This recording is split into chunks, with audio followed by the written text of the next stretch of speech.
I have to admit, in the end, I ended up probably being a sort of pony-mad child.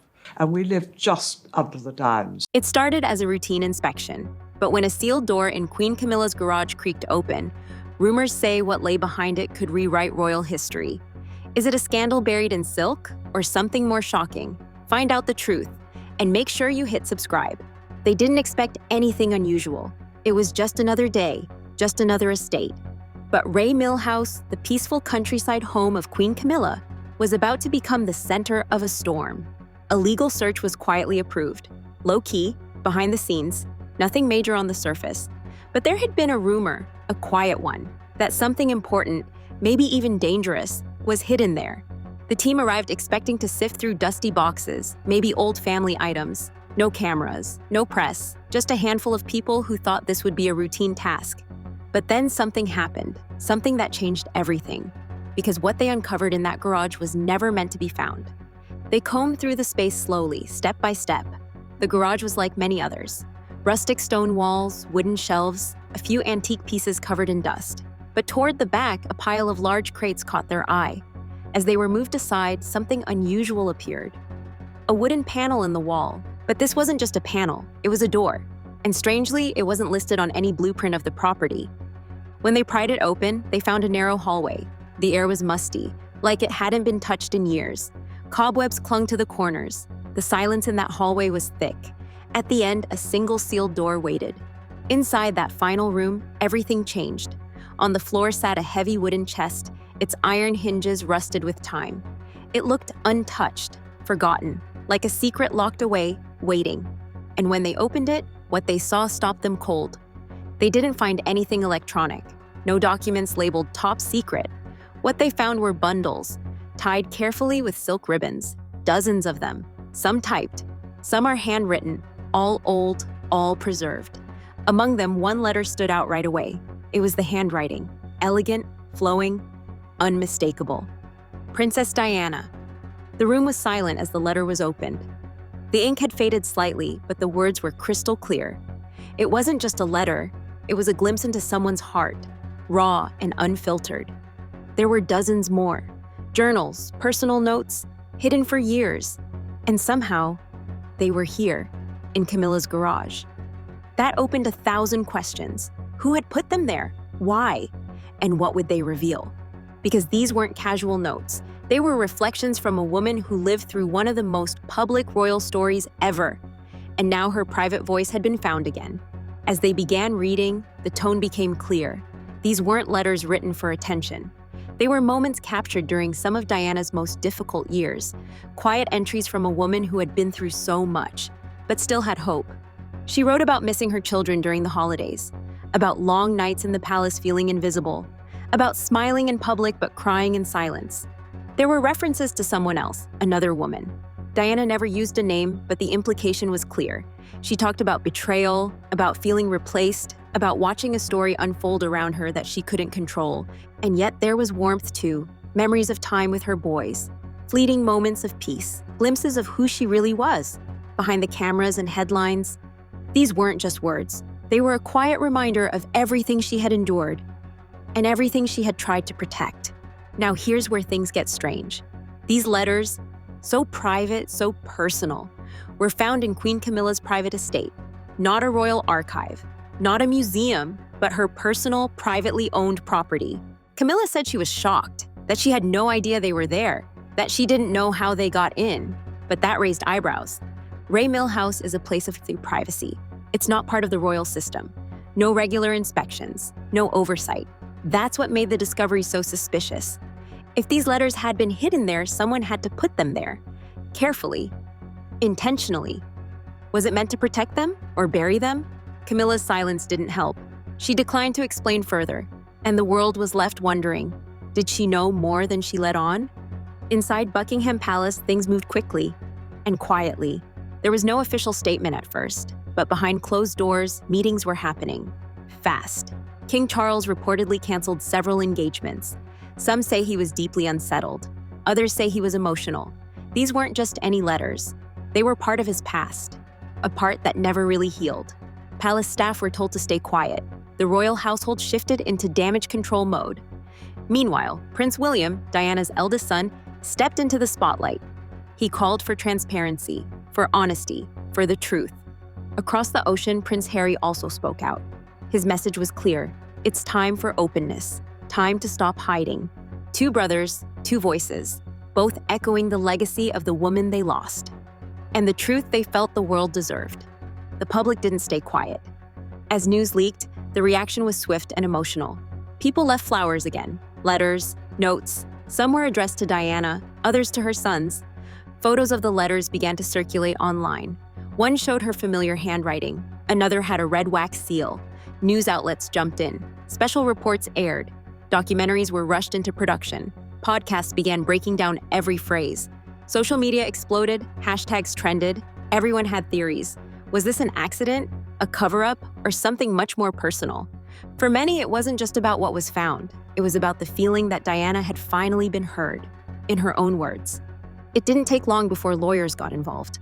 Diana's family, her siblings and estate representatives, said the letters belonged to her legacy, that they should be returned, preserved, maybe even shared with the public someday. The palace disagreed.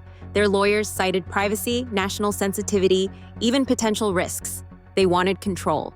What followed was a legal standoff, court hearings, emotional testimony, and growing tension inside the family itself. People close to the royals said the atmosphere had shifted.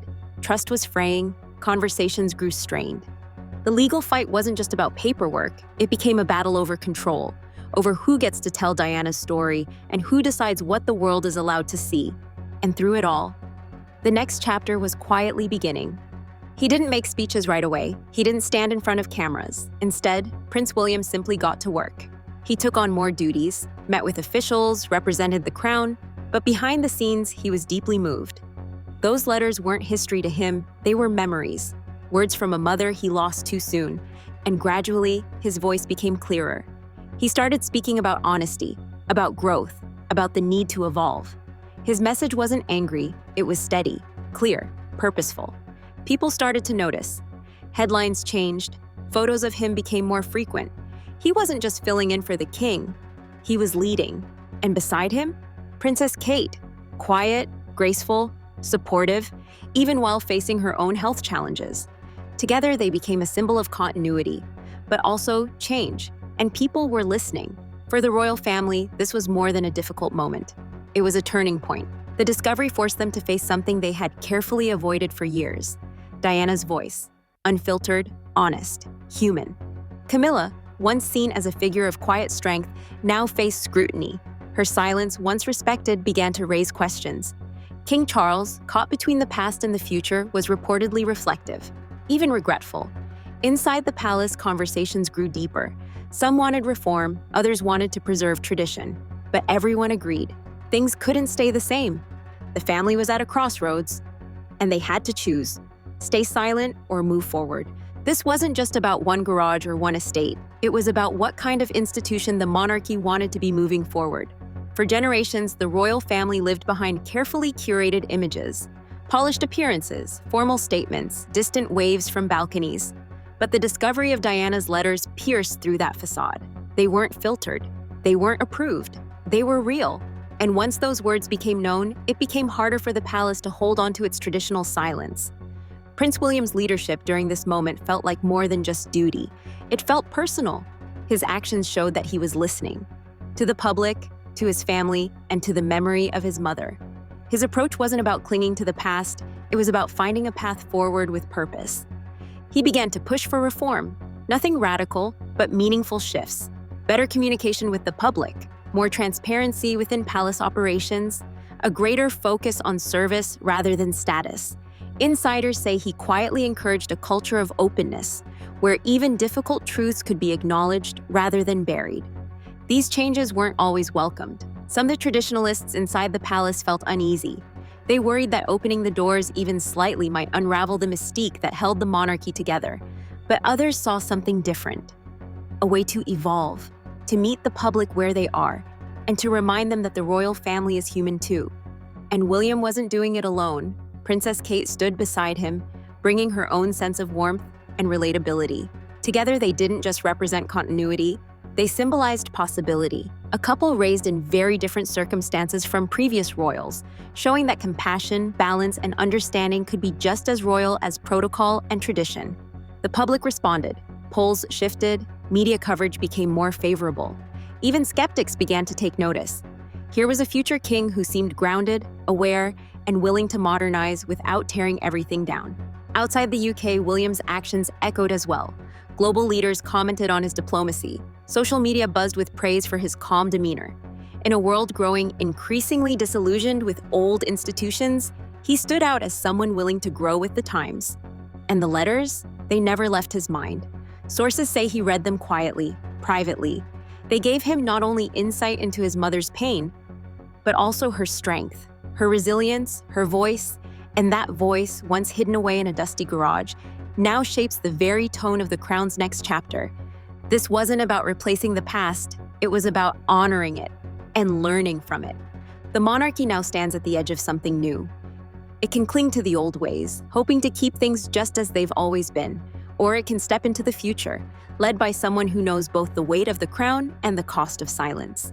With Prince William slowly stepping forward and Prince George growing up under his guidance, a new era is forming, one rooted not only in tradition, but in empathy, openness, and a readiness to face what was once left in the shadows. And as the world watches closely, one question remains: will the monarchy embrace this moment of change or let it slip through its fingers? So now you know, a dusty old garage, a hidden room, a forgotten chest, and inside, the voice of a woman who still captures the heart of the world.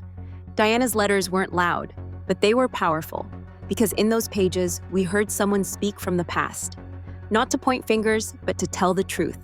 Now the question is, what happens next? Should these letters be released to the public or kept private?